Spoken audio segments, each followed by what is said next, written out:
ये है दिल्ली क्राइम मोर्चा news network. 10 बजे के समथिंग मेरे पे कॉल आती है किसी रैंडम बंदे की कि ऐसे ऐसे आप विनीत जी के फ़ोन से ही आती है? हाँ जी, विनीत जी के फ़ोन से आती है, विनीत के नंबर से। वो मेरे से कहते हैं कि आप कौन हो, कौन बोल रहे हो। मैं कहा मैं उनका ऐसे रिलेटिव बोल रहा हूँ, ख़ास हूँ मैं उनके लिए। तो वो कहने लगे ऐसे ऐसे यहाँ पे आ जाओ, एक्सीडेंट हो गया उनका। उन्होंने ये बता क्लियर नहीं करा था हमसे कि उनकी डेथ हो गई है। पुलिस वाले ने तो एक वीडियो दिखाई थी कल, वो दिखाई थी कि ऐसे ऐसे बात है कि सीधा वो बस से एक्सीडेंट हुआ, पीछे से टक्कर हुई है। बस ने पीछे से टक्कर मार दी। किसकी लापरवाही मानते हैं आप? ड्राइवर की यहाँ पर जी, बस वाले की। मेरी लास्ट टाइम बात हुई थी कि मैं आ रहा हूँ कुणाल, तो मेरे को बाहर रोड पे मिलियो, फिर कुछ खाने पीने चलेंगे। एज अ फ्रेंड थे हम आपस में। फ्लाईओवर के नीचे ही आगे रेड लाइट पे हुआ है। हाँ, आप वहाँ पे मानते हैं ब्लड कहीं है। ना कहीं वही एक्सीडेंट की असली वजह है? हाँ, रेड लाइट असली वजह है। जो विनीत है उनके परिवार की आर्थिक रूप से सहायता की जाए, इसके अलावा सामाजिक रूप से उस महिला की मदद की जाए जिससे कहीं ना कहीं आगे जीवन वो गुजार सकें। और जो बच्चे की आर्थिक रूप से सहायता करने के बाद ही सरकार को शायद संज्ञान में लेना चाहिए, क्योंकि सरकार के द्वारा ये पूरा एक्सीडेंट जनरेट किया गया। नमस्कार, जय हिंद। आप देख रहे हैं दिल्ली क्राइम मोर्चा। मेरी मौजूदगी इस वक्त राजधानी दिल्ली के जीटी अस्पताल में है। और जिस प्रकार हमने आपको एक खबर दिखाई थी कि किस प्रकार राजधानी दिल्ली के नंदनगरी इलाके में एक भयानक सड़क एक्सीडेंट हुआ, जिसमें एक बस ने पीछे से जोरदार टक्कर मारी, जिसमें कई बाइक सवार और एक कार चालक भी आए थे। उसमें एक विनीत, जिनकी उम्र महज 27 साल थी, अभी 3-4 साल पहले ही उनकी शादी हुई थी, और एक बच्चा भी है उनका मौजूद, और उनकी जो है इस पूरे हादसे में मौत हो चुकी है। मैं अभी परिवार के तमाम लोगों के साथ मौजूद हूं, और वो दादरी से भजनपुरा अपने ससुराल में अपनी वाइफ को लेने के लिए आ रहे थे, लेकिन शायद उस परिवार को मालूम नहीं था कि इतने बड़े हादसे का विनीत शिकार हो जाएंगे। अभी परिवार के लोगों से जुड़ता हूं, जानता हूं कि पूरी जानकारी क्या है और आखिरकार दिल्ली पुलिस ने क्या कठोर कार्रवाई की है, क्या वो ड्राइवर पकड़ा गया है, ये तमाम वो सवाल हैं। और कहीं ना कहीं जिस प्रकार मैंने आपको पूरी रिपोर्ट वो दिखाई थी कि किस प्रकार जानबूझकर वहाँ पर एक्सीडेंट को क्रिएट किया जाता है, जानबूझकर उस जगह को ऐसा बना दिया गया कि वहाँ पर एक्सीडेंट हो। पूरी जानकारी क्या है, परिवार के साथ मैं जुड़ता हूँ। क्या नाम है आपका? सत्येंद्र नाम है। आप कौन है विनीत के? क्या नाम है? बड़ा भैया हूँ सब में। आप बड़े भाई हैं? कितने भाई हैं आप? 4 भैया हैं। 4 भाई हैं। विनीत तो सबसे छोटे? सब में छोटे थे। कब शादी हुई थी इनकी? क्या उम्र है? 2021 में हो गई था। 2021 में। क्या उम्र है इनकी? उनकी 27 साल है। 27 साल। किस चीज़ का काम करते थे?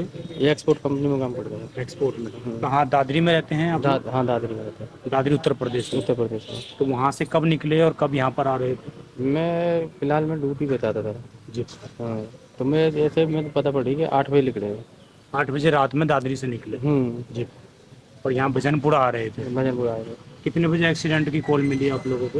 ये फिलहाल 9:30 बजे के बाद। 9:30 बजे के बाद 9:30 बजे बाद हमारे पास फ़ोन आया है। कहाँ से पुलिस का कॉल आया? आप जिसका भी आया वो बोल रहे ऐसे ऐसे अमित नाम के लड़के का, विनीत नाम के लड़के का ऐसे ऐसे एक्सीडेंट होगा। ये अनजान आदमी का कॉल आया? हाँ। ये जो बाइक पर थे या कार पे थे? नहीं, बाइक पे। बाइक पे थे। हाँ। बाइक की क्या स्थिति देखी थी आप लोग जब आए थे यहाँ पर? हमने नहीं देख पाए, हम तो सीधा फिर यहीं विलेज से आए इसी में, सीधा अस्पताल में? अस्पताल में आए थे। तो जब आए थे तो आपके भाई जीवित थे उस टाइम? नहीं मिलते, उनकी डेथ हो चुकी थी। डेथ हो गई। क्या बताया आपके आसपास के लोगों ने जब पुलिस से बात की होगी? क्या बताया उन लोगों ने? पुलिस वाले ने तो एक वीडियो दिखाई थी कल, वो दिखाई थी कि ऐसे ऐसे बात है कि सीधा वो बस से एक्सीडेंट हुआ, पीछे से टक्कर हुई है। बस ने पीछे से टक्कर मार दी। किसकी लापरवाही मानते हैं आप? ड्राइवर की यहाँ पर जी, बस वाले की। बस वाले की। लेकिन उस जगह पर जब आप लोग गए होंगे, आप लोग गए हैं उस जगह पे? नहीं, हम नहीं गए। नहीं गए। उस जगह पे बहुत भीड़ भाड़ वाला इलाका है, लोग भी जाते हैं।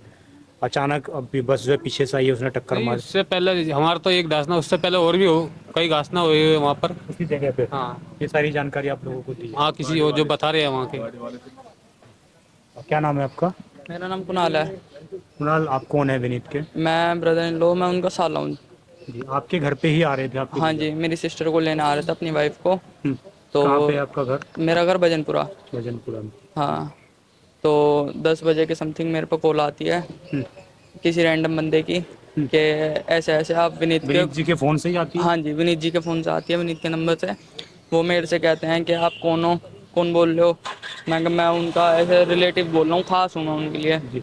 तो वो कहने लगे ऐसे ऐसे यहाँ पे आ जाओ, एक्सीडेंट हो गया इनका। उन्होंने ये बता क्लियर नहीं करा था हमसे कि उनकी डेथ हो गई है, हमें यहाँ पे आके क्लियर हुआ है कि उनकी डेथ हो गई है।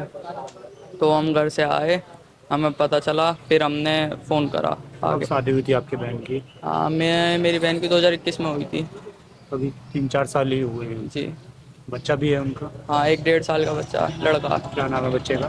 बच्चे का सर अयांश। अयान नाम है। अयांश। अभी पूरा परिवार बिछड़ चुका है, आपकी बहन भी। जी। कहाँ पे हैं अभी ये लोग? मेरी बहन अपने वहाँ है, अपने घर पे, अपने ससुराल में। लोग दादरी जा चुकी है? दादरी जा चुकी है वो, रात में ही। लास्ट टाइम क्या बात हुई थी आपकी जीजा की आपसे? मेरी लास्ट टाइम बात हुई थी कि मैं आ रहा हूँ कुणाल, तो मेरे को बाहर रोड पे मिलियो, फिर कुछ खाने पीने चलेंगे। मतलब नॉर्मल हम जीजा एक एज अ स्थिति बहुत बढ़िया थी। स्थिति, एक एज अ फ्रेंड थे हम आपस में। कोई ऐसा कि नहीं भाई मेरे जिया जी हैं, कि मेरी वो एक बॉन्डिंग बहुत अच्छी थी हमारी आपस में। पहले भी आते जाते रहे हैं? हाँ, मैं कंटिन्यूस महीने में एक बार उनसे मिलना होता था। आप दिल्ली के लोकल हैं, आप उस इलाके से भी परिचित होंगे जिस जगह पर यह एक्सीडेंट हुआ है। नंदनगरी से हाँ, आना जाना, जैसे भाई कुछ भी काम होता है तो मोस्टली रास्ता वो ही पड़ता है हमारे लिए।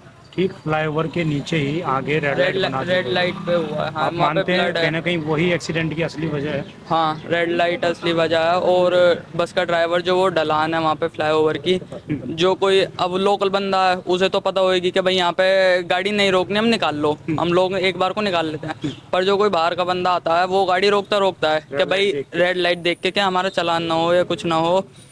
तो पीछे से बड़ा वाहन था, नहीं रुक पाया। ये कह रहे हैं कि उसकी 70-80 की स्पीड में थी वो बस पूरी। अब ये तो मैं वहाँ पे मौके पे नहीं था, पर जो है मैंने बताया। आपकी जीजा की ऑन द स्पॉट डेथ हो गई थी या हाँ अस्पताल जी, में? ऑन द स्पॉट डेथ हो गई थी उनकी। क्या नाम है आपका? सर विनोद। आप भी परिवार से रिलेटिव हैं? जी सर। किस तरह की कार्रवाई आप चाहते हैं, किस तरह की कार्रवाई होनी चाहिए उनके खिलाफ? क्योंकि लगातार एक्सीडेंट होते हैं, बस भी छूट जाती है, लोग भी छूट जाते हैं। हम यहाँ आए, उनकी मौत हो गई यहाँ पे जब हम आए थे।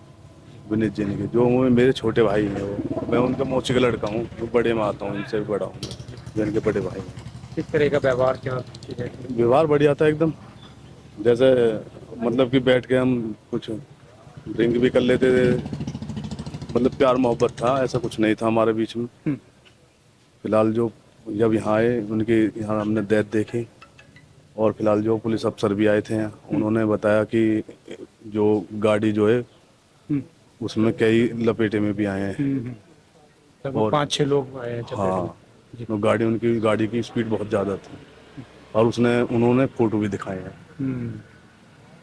उनके एक और भाई मेरे साथ मौजूद हैं। क्या नाम है आपका? अनिल है, मेरा नाम भी है। अनिल जी, आप बड़े भाई हैं सबसे।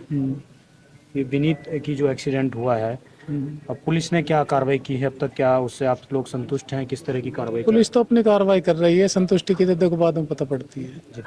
बाकी अपनी तरफ से कार्रवाई कर रही है पुलिस। तो आप किस तरह की कार्रवाई चाहते हैं? कार्रवाई ये है कि देखो एक्सीडेंटल केस है, इसमें क्या चाहेगा आदमी, ये है कि इसके छोटे छोटे बच्चे हैं, थोड़ा बहुत इसके लिए भी कुछ सोचा जाए। आर्थिक मदद सरकार और उस ड्राइवर के जो भी ओनर है उसको बिल्कुल बिल्कुल देनी चाहिए उसे। जी। लड़का है लड़की है? एक लड़का है, वाइफ है 20 साल की, वो कहाँ तक उसके साथ टाइम काटेगी तो बताओ। उसकी परवरिश भी है और पूरी जिम्मेवारी इसी पे तो घर की है। देखिए किस प्रकार एक हादसा जो है पूरे परिवार को तोड़ने का कहीं ना कहीं काम करते हैं। और आज तमाम लोग ये दादरी से लगभग अधिकतर लोग जो है भजनपुरा से इस जगह पर आए हुए हैं, और उनकी एक ही मांग है कि किसी प्रकार से जो विनीत है उनके परिवार की आर्थिक रूप से सहायता की जाए, इसके अलावा सामाजिक रूप से उस महिला की मदद की जाए, जिससे कहीं ना कहीं आगे जीवन वो गुजार सकें। और जो बच्चे की आर्थिक रूप से सहायता करने के बाद ही सरकार को शायद संज्ञान में लेना चाहिए, क्योंकि सरकार के द्वारा ये पूरा एक्सीडेंट जनरेट किया गया। आपको जैसा कि मैंने उस जगह पर स्थिति दिखाई, सीधा फ्लाईओवर से नीचे उतरते ही तुरंत रेड लाइट दी जाती है। एक साइड से बस आती रहती है, एक साइड से गाड़ियां निकलती हैं, तो कई बार जो बस चालक है या कोई भी चालक है वो स्पीड में इतना होता है कि कंट्रोल नहीं कर पाता। और यही वजह कहीं ना कहीं लगातार उस जगह पर हर महीने एक नया एक्सीडेंट होता है, कोई ना कोई नया व्यक्ति इसमें शिकार होता है। जिस प्रकार आज विनीत उस एक्सीडेंट का शिकार हुआ और उनकी इस पूरे हादसे में मौत हो गई। उम्मीद है प्रशासन सख्त एक्शन लेगा और उस जगह को रेड लाइट फ्री करने का और वो फुट ओवर ब्रिज बनाकर पैदल यात्रियों को सुरक्षित रास्ता जो है मुहैया करवाया जाएगा। मैं विजय ठाकुर, आप देखते रहें दिल्ली क्राइम मोर्चा अपने सहयोगी इमरोज के साथ। धन्यवाद।